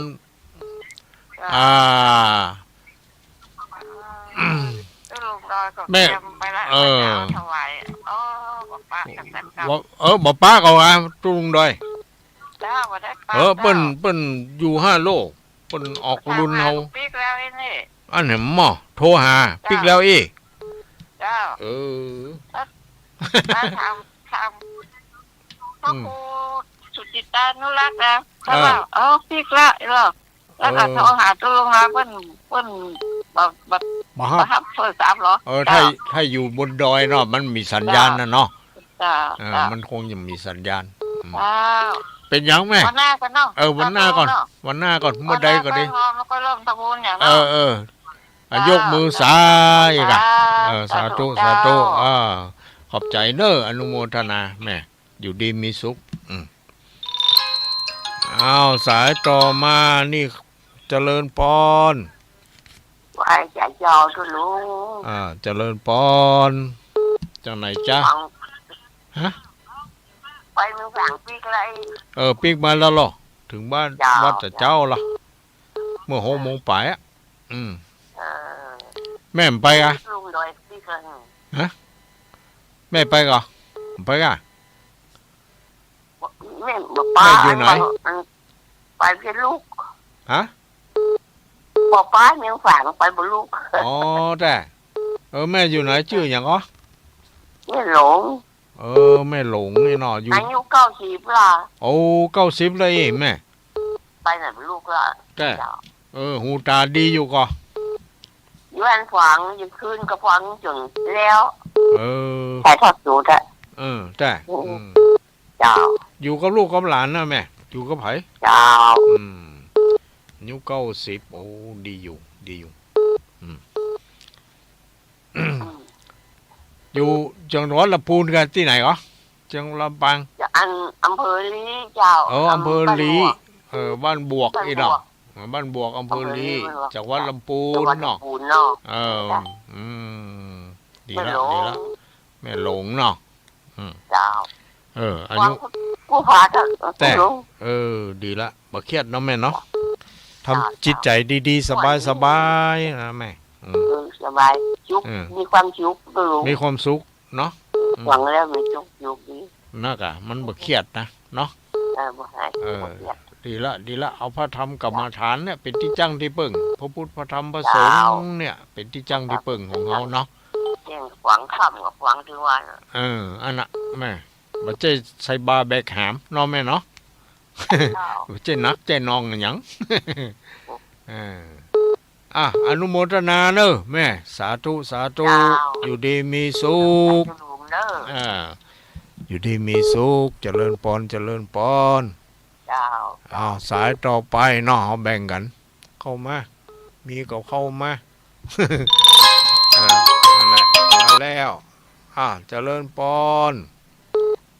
เจ้าเจริญพรจากไหนจ๊ะแม่แสงล่าวังเจริญเด้อแม่แสงล่าวังเจริญตำบลวังแก้วเจ้าตำบลเวียงแก้วลุงอยู่ว่าหนังกำไม่อยากแม่น่ะกะอยู่ว่านั่งดำเนี่ยแม่เคยมาก่อนฮะอันน่ะยายอันพวกจูลุงไปยังเสียแล้วมันยายได้ไปเสียบ้านหนังกำนี่เนาะติดไปจะไปเนี่ยวันได้มาจ้ะเจ้าแม่ครูแคทนะกันเนี่ยฮะแม่ครูแคทนะกันแม่ครูแคทกันนี่แม่นเหรอเจ้าแม่นเนาะแต่เจ้าเดี๋ยวครูแคทไปสอนนะไม่สายกะก็ไปสอนโดยบาวีโดยบาวีแล้วมันจะลงมาบ้านปลูกไม่มาที่โรงเรียนนี่นะปุ๊บปิดเทอมแล้วเนาะเจ้าก็ว่าวันศุกร์ เปิ้นปิดนั่นก้าวันเสาร์วันอาทิตย์ก้า เจ้า เสาร์วันอาทิตย์เนาะเดี๋ยวละแม่เนาะแม่ก็อยู่ด้วยใครอ่ะ เจ้าอยู่ที่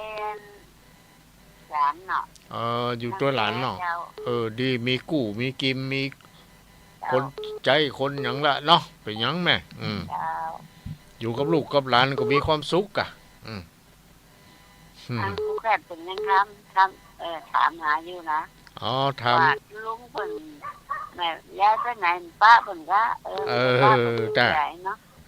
ำแต่ก่อนเฮาอันดูเหมือนฮือเปิ้นมาสอนพุทธนาวาอาทิตย์เนี่ย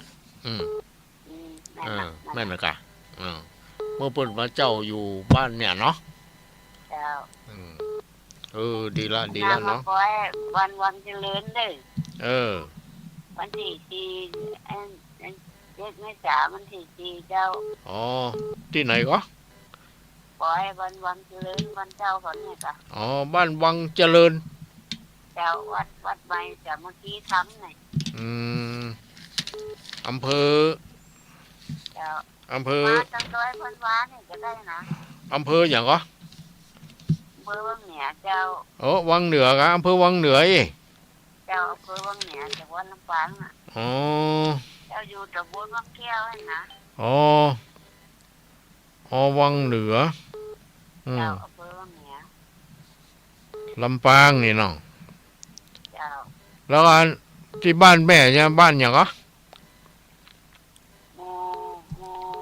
7บ้านหมู่7วังเจริญเจ้า วังเจริญนี่เนาะบ้านวังเจริญอำเภอวังเหนือเนาะ วังเจริญ อ๋อ แต่วัดใหม่จะเมื่อกี้ทำนะ แต่ เจ้า เป็นสถานนั่นเนาะวัดใหม่สามัคคีธรรม วัดใหม่จะเมื่อกี้ทำจะมีงานวันหน้าเนี่ย แต่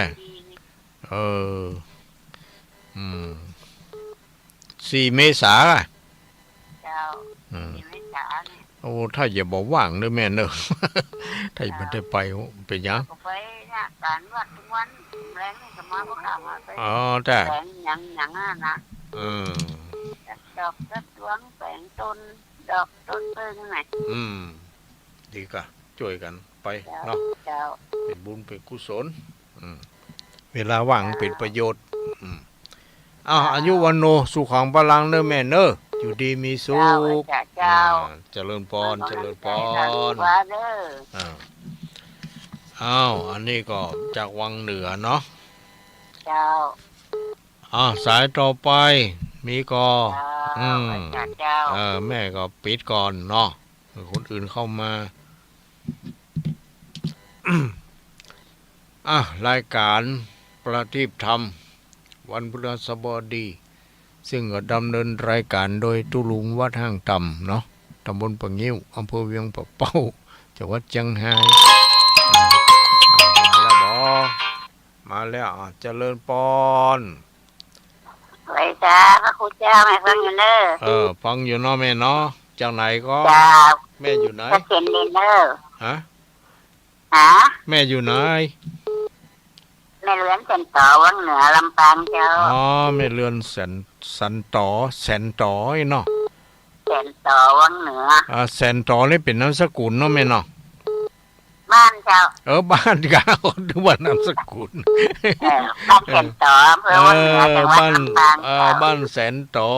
อำเภอวังเหนือจังหวัดลำปางแม่เรือนนี่เนาะ จ้าชัดเจนดีเนาะแม่เนาะดีละดี แม่ ละ ฟังเจ้าทีไม่ขจันเด้อ อายุวันโนสุขังปาลังเด้ออยู่ดีมี สุ สุ ขเจ้ากำลังใจเจ้ากำลังใจพระครูด้วย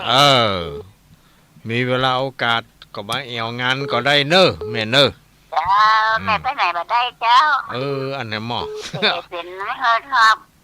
เอาใจ ไปไหนจะเปิ่นน่ะ เอาใจ บ้านเนี่ย เอาใจมาเอาความคิดถึงมา ใจพระเจ้าแม่ฟัง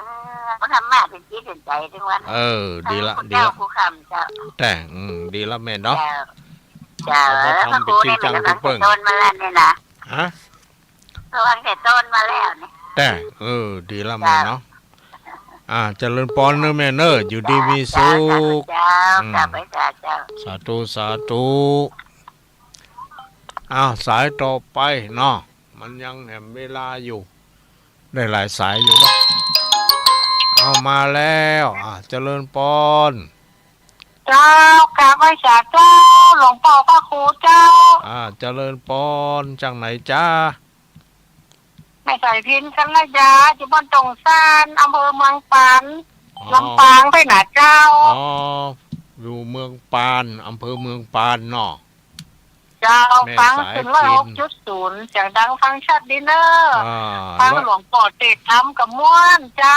กำลังใจหลวงพ่อนะเจ้าเนอร์สาธุสาธุเนาะเจ้าขอบคุณนะเจ้าเนอร์ขอบใจอนุโมทนาเจ้ากราบไหว้สาเจ้าเจริญปอนเจริญปอนอยู่ดีมีสุขสายต่อไปเนาะอันนี้ส่วนมากก็มาจากลำปางนี่จากไหนจ๊ะเจริญปอนสาธุเจ้าเจริญปอนอยู่ไหนจ๊ะตัวลุงอย่างนี้ฮะตัวลุงอันยังตัวลุงวัดห่างตามนี่แม่นิตยาปินตาคำจากไหนบ้านห้องห้าหนองห้าตำบลพระบาทหนองห้าตำบลพระบาทอำเภอเมืองลำปางกะเจ้าอยู่นี่ฟังชัดก็ได้พวกการเปิดนำเดี๋ยวนี้ฟังชัดเจนดีกว่าแม่เจ้าชัดเจนดีเจ้าฟังขึ้นไหนฟังขึ้นดารุณีเจ้าคุณยมดารุณีเนาะชัดเจนดีเนาะแม่เนาะดีละดีละอยู่ดีมีสุขเนอแม่เนอสาธุสาธุอันนี้ก็มาจากอำเภอเมืองจังหวัดลำปางนี่มีแหมอยู่กอจังหวัดลำปางเข้ามาเนาะสายที่ไม่ได้รับจะหลายแม่วางก่อนเนอะแม่เนอะกดออกก่อนอันนี้คนอื่นมันเข้ามามันได้เนาะเอาละกดออกแล้วเจริญปอนกลับไปสาธุลูกนางตามว่าได้จากไหนดิจำเสียงได้นะจำเสียงได้จำเสียงได้ชื่ออย่างก่อนเนี่ยสันทุระแม่สีกุลสันทุระจ้าฟังตุลุงอยู่แน่ชัดเจนดีนะชัดเจนดีเนาะแม่เนาะดีละดีละฟังได้แต่ต้นกะฟังฐานีของยมคุณยมดารุณีเนาะดังไปไกลเนาะตุลุงมาหับเลยมันหนาแน่นแม่มันมันเข้ามามันหนาแน่นมันก็เลยบ่ดังบ่ได้เป็นยังไหมวันนี้มันได้ไปวัดพระบาทอุดมประจำอันงามันจะไรมันมีรถกะมันตัวแข็งอย่าตุลุงว่านั่นน่ะอันนี้หมอตุลุงเทศตะกี้นั่นน่ะยักแข็งนั่นน่ะแต่เป็นยังแม่ปวดมันปวดมันปวดเขาบอกใจใส่มันก็บอกเป็นยังถ้าใจใส่มันก็อยู่ห้างเลยกูเจ้ากระชูมันอยู่เดินเต็มบ้านเนี่ยพบน้ำคว้าน้ำยังเต็มบ้านเนี่ยดีจะไปเฮือมันได้ง่อมเขาเนี่ยอย่างได้ก็เนี่ยไปกำลังใจให้ตุงนะสาธุเนออนุโมทนาสาธุจ้าเจริญปอนเจริญปอนเห็นน้อยถ้ามาดำหัวลำปางกันเนอะป้ากันเนาะกดป้ากันเนาะแต่รักได้ไปนั่นกะจะชูแข่งเข้าไปเป็นยังมันถึงได้ป้ากันเจ้าสาธุเนอเมเนออยู่ดีมีสุขสาธุเจ้าได้อีก2 สายเนาะจะเข้ามาได้2 สายนี่สายที่1มาแล้วเจริญปอน เจริญพรจากไหนจ้า เป็นสาบูเป็นสารครับ ฮะ เป็นผู้มนตา เสียงอย่างก้อยแต่ว่าฮะ มนตาเป็นสาบูเป็นสาบูกับสาบูหลง อ๋อป่อนั่นกะป่ออย่างก็ มนตาเป็นมนแล้ว ฮะ เป็นมนก็มีหลานมีเหลนมีเหลนนี่หรอ อื ต้อง ม ศึกษาแล้ว อืม ต้องคิดสองแล้ว 92เอ้โอ้ ครับผม หูตาดีอยู่เนาะก็ว่าตา เรียนรู้ ไปไหนบ่ได้เนาะป่อเนาะอยู่กับบ้านกับจองอ่ะดีละอนุโมทนาเนอป่อเนออยู่ดีมีสุขเนอเอารายการปฏิบัติธรรมวันพฤหัสบดีนี้ก็หมดเวลาแล้วเนาะก็ต้องขออำลาจากญาติโยมทั้งหลายไปก่อนเอาก็ปะพบกันใหม่ในวันพัดนะขอความสุขสวัสดีอยู่เมืองเกิดมีแก่ทุกท่านที่รับฟังรายการนี้อยู่และขอบใจอนุโมทนาเจ้าของสถานีทุกสถานีที่ได้เกาะสัญญาณเสียงธรรมะนี้ไปสู่ญาติโยมทั้งหลายโดยขอให้อยู่ดีมีสุขเน้อเหมือนกันทุกคนอายุวันโนสุขังปะลัง สิกขาปะทังเตือนไว้กระจ่างอย่า ช่วงที่ผมเมา